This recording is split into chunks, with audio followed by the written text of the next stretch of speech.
Hi, fellow traders. I hope everybody had a great weekend. It's been a slow start to the month for me.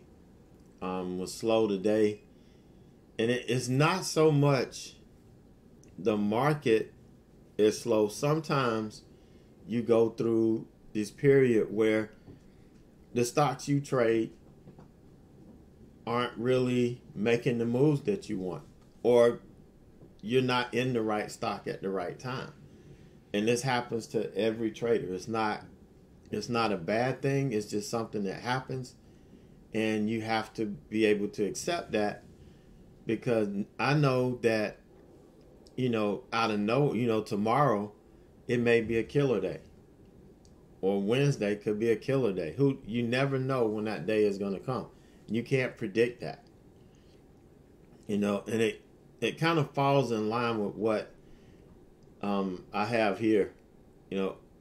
Danger, unrealistic expectations ahead. That's the thing that really kills us as traders. It's directly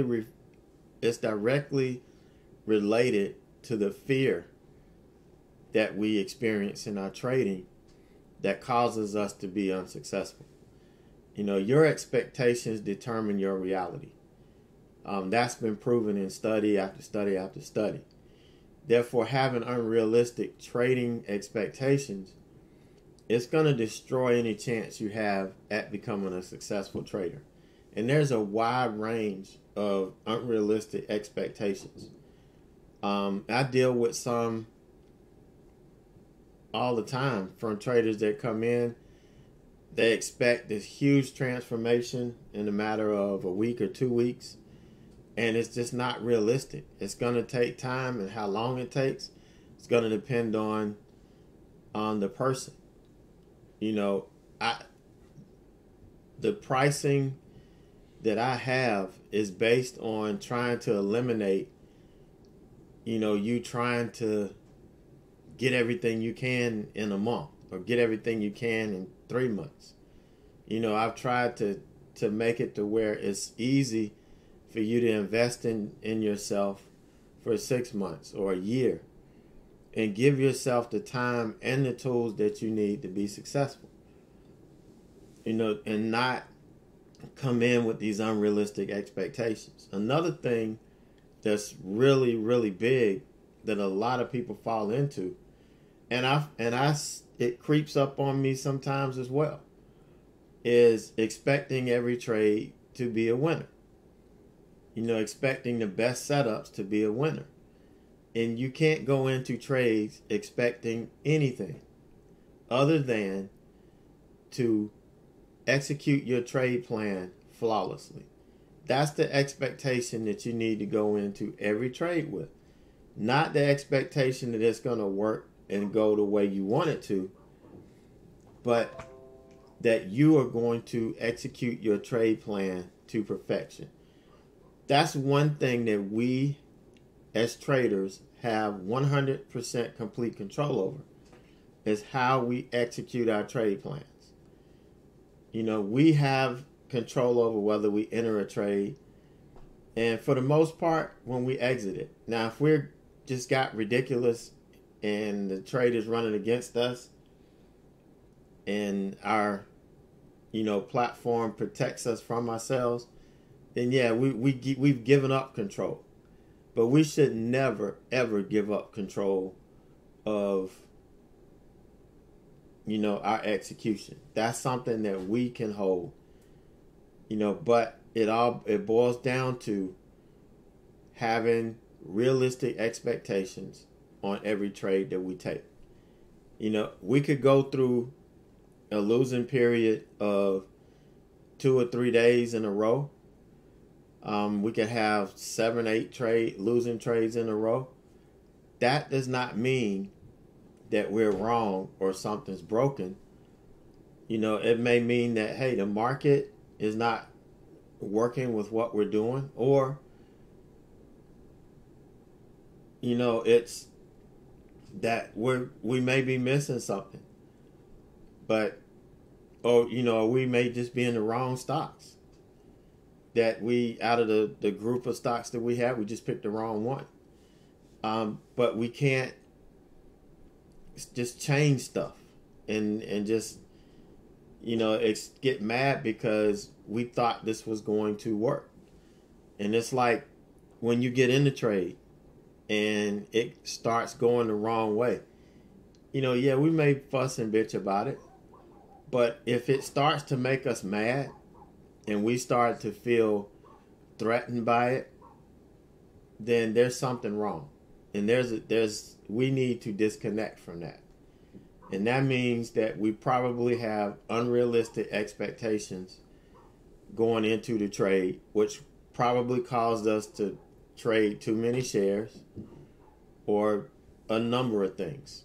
So there's a lot of things tied around unrealistic expectations. So we have to be careful and cognizant of these unrealistic expectations that we have, and make sure that we understand that there's no guarantee that a trade we take is going to be a winner. There's nobody in this industry that can guarantee you a trade is going to be a winner. We just can't do it. We may get lucky and be right, but we can't guarantee it. Nobody can. Only even the people that have the ability to move the market, they may run into somebody that's got a little bit more clout than they have, a little deeper pockets, and they won't be able to move it the way they want it to. So we have to be able to just expect when we get in the trade, expect that we're going to execute our trade plan flawlessly, which will put us at the end of the week, at the end of the month, in a profitable position. That's what we're looking for. All right, so let's take a look at today. Today was very slow. The first trade I took was I was trying to catch an opening range breakdown here. I probably shouldn't have touched this stock. Looking at this candle here, and this should have had me kind of pull my trade plan that I had for this stock, because I only had 2 stocks on watch, and one of them did relatively well.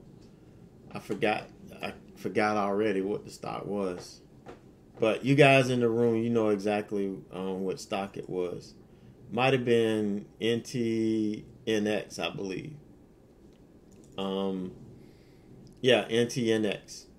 And that one worked out pretty good. It was a little choppy at first, but if you're patient, it worked out pretty good. But I gave this thing time. When I realized this wasn't doing anything, I went ahead and just killed it. I didn't let it hit my stop. And we can see that if technically this isn't going to work, and you see this closed back above the opening range low. So it was a done deal. So BA, and what I need to explain to you guys about BA. The reason why I didn't take this earlier, I could have gotten in with 50 shares down here, but I could not manage my risk. And if I can't manage my risk, I'm not taking the trade, no matter how good it looks. And you can see this was a beautiful, we had a kind of a double tap here on this support, intraday support, pre-market support. And here's a beautiful, well, not so much a beautiful flag, but this is a nice bullish pattern right off the VWAP here. So even if you didn't take the opening range, here was a good pattern here. Again, I didn't take it because I could not manage my risk. And let me show you if I can get this chart up here. Nope, wrong chart. Hold on one second. I've got the chart. Okay, here we go. All right, so what I mean by manage my risk, when I get in a trade, I have to be able to place my stop at a reasonable level. You know, I've got a max loss. Doesn't matter what account I'm trading out of, I'm going to have a max loss. You know, I may have a $1,500 loss in my speed trader account. I've got a $150 loss, max loss per trade in my small account. So 50 shares, I could only go in 1.5 in terms of my my max loss. So what you got to look at is the average true range of each candle that's printing. And instead of me sitting here trying to go through and calculate all of this, I have the ATR set down here on my Thinkorswim charts, and it's set to print a bar just like a volume bar. So all I have to do is hover over it, and right here it tells me what the ATR is, or the average true range of the last 5 candles. So when I go in and I look at this and I see the average true range now is 364, no way I can get in with 50 shares and expect this to have a good chance of working out, a better than not chance of working out. Because if I can only give it $1.50 stop, and this stock is moving, you know, in $3.50 swings, I'm guaranteed to get stopped out. Okay, you can look at this candle, you know, here, and you can say, well, you don't know how this thing was moving back and forth. This thing was, you know, the prices was going up and down as this candle was forming. It didn't just open and just run up. It, you know, bounced around. You know, when it closed and it gave us a solid candle, but that doesn't mean this thing just stayed where it was. So I could not get in with 50 shares and feel comfortable. Now, yeah, if it was a 2-point, I could swing 2 points. You know, I'll give it that extra 50 cents, you know, on a stock like this. But 3.5, you know, no way. I'm not even getting into that. You know, I'm not going to have that fight with myself. So I could not trade it over here. Now, once this settled down, and you can see the ATR came down and it was, you know, around $1.50, I could manage my risk through here. So, you know, that's why I was able to take this trade over here. I was able to manage my risk a lot better. And I still kind of botched this trade up because I was still feeling a certain kind of way about how much this stock could swing. I was in as low as I could go in terms of share size, but this had gotten into my head and it never really got out. So it caused me to kind of make bad decisions. So I added 25 shares here, and I didn't mean to add 25 shares here. You know, I meant to take 25 off. And, you know, when I made that mistake, everything just kind of fell apart from there. I ended up taking it off too early. I didn't execute my trade plan as I had it written because I had just messed up and just kind of got out of sorts. Now, I still made money on it, but I left a lot of money on the table. You know, here's 2 points. So I could have easily picked up another $50 to $75 on this trade, but you know, I just kind of got out of sorts and I let it get to me. And it happens to anybody. I could stay focused and locked in, you know, and it's what I've been saying all along. It's a mental game for us. And things can creep in. They can be there without us even knowing it. And then it just comes out. And if you don't deal with it very well, it can, prevent you from maximizing the potential you have in a stock, or it can cause you to lose more than what you want to lose because you're not managing your trade correctly. So today was just a really loose day. I'm not really happy with the way it turned out, but I'm still green. I didn't start the week red like I did last week, which was a good thing. I'm pretty happy with that. So that was my day trading day. So last week we finished, I had to close CNX, like I said, and it was very disappointing. I had over 10% at one time, and it just fell off the face of the earth. And I only got 3.5% out of it, which was really, really disappointing. So we went through another watch list Sunday, and this ARWR, this is right off our watch list for the small account, which we're doing our Grow Your Dough in. And it set up this morning right here off the 20, and got an entry here at roughly 1875, and it made a nice move up today. I fully expect it to at least get to this 2031 level. When it gets here, I'm going to assess the situation. This is where we rejected the last time, and we've got a tap here and here. We did make a quick run up through this that day, but we didn't close above this level. So technically, we really haven't closed above this level ever. So, again, I'll be watching it when it gets here, but it'll be well over a point on profit by the time we get here. Obviously, I'm looking for this to make a new high. This 20 EMA cross trades, I'm always looking for them to make a new high or to test the 52-week high.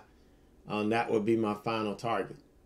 But based on what happened last week, I think I need to be a little bit more proactive in this small account. I can't really treat it like a larger account because, I've got to grow this. I've got to lock in profit when I get it. So, but I can't shortchange myself. It has to be, on a level, and it's got to make sense. But, I'm just going to have to trade these closer to the vest.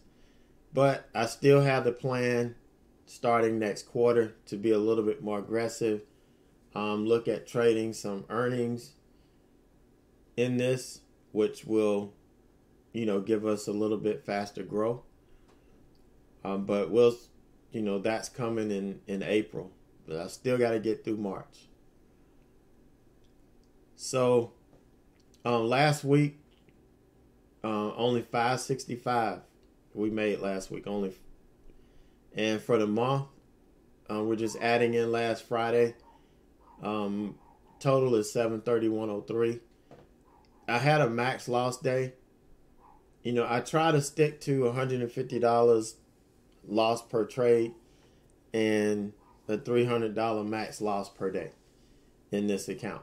And it doesn't matter if I've got, $9,000 in it or whether I'm starting at 5. I'm keeping the same risk parameters so that everything stays consistent, because I've proven we could look at February. We made a ton of money and we had the same risk management, same risk parameters. So it works. And like I said, it's not going to work. You're not going to have busy months or blowout months every month all the time. You may have one scattered in between a couple of slow months. And then you have another breakout month, and you may have 2 or 3 in a row. It's 100% dependent on the market and how well we execute our trade plans. You know, and if the market is funny and we execute, we'll still make money. But if the market is funny and we don't execute, that's when we start, you know, messing up, and then our equity curve starts going in the wrong direction. So I'm pretty pleased with the way I'm managing my risk. And on the days that are bad and I can't really get out of my own way, I'm not taking unnecessary risk. And, you know, yeah, I have people that complain about it, but, you know, I tell them, and like I'll tell you, I'm the example. And if the market's not working, there's no reason in hell you need to be going through just trying to chase trades. You know, that I don't teach that. You don't see me doing it. You don't see me praising people for doing it. That's not viable for me, because I've seen it happen time and time again where people lose all of the money. If they have a solid opening trade and they just keep trying to find trades all day, and by the end of the day, they pretty much giving it all back, if you know, and if not gone negative. So I'm not going to do that. If the market is not set up for me and it's not working, I'm going to leave it alone. And then I'll come back and look at earnings. And like today, I couldn't really get a grip on any of the earnings trades that were reporting. It didn't really give me a good entry signal, so I didn't take them. And there's no harm in that. That's the smart thing to do. And what I'm trying to get you guys to understand is that you've got to have realistic expectations. You can't have these unrealistic expectations. If I come in every day trying to hit $900, it's not going to happen. You know, I had to have a long talk with my son about BPTH. You know, he made an obscene amount of money on it, chasing. And all of a sudden, everything that was taught in the last year went up in smoke, because this is so easy. But it doesn't happen every day. I know a couple of traders who made money on it has lost every dime, and then some, still trying to trade it 2 days out. You know, that's not a viable, consistent strategy. Anybody can make money at any time in the market. The important thing is, can you, and the question is, can you do this to where you can be consistent and make a steady income? And absolutely not. It doesn't happen that way. They happen few and far between. And in between times is when you lose all your money and then some. So it never really works out. All right, so that's all I got for today. We're going to get back at this thing tomorrow and, you know, see if we can have a really good day. You know, we're in that lull between earnings, so it may be a little slow, but we're going to get it. And we're going to get this ramp back up. You know, like we said at the beginning, this is going to be our year. This is our year. If you haven't been consistent, if you follow me, you follow this plan that I'm starting to lay out for you, this roadmap, it's gonna take you to consistency. You know, but you gotta trust the process and you gotta do the work. All right, guys, take it easy, and I'll see you in the morning.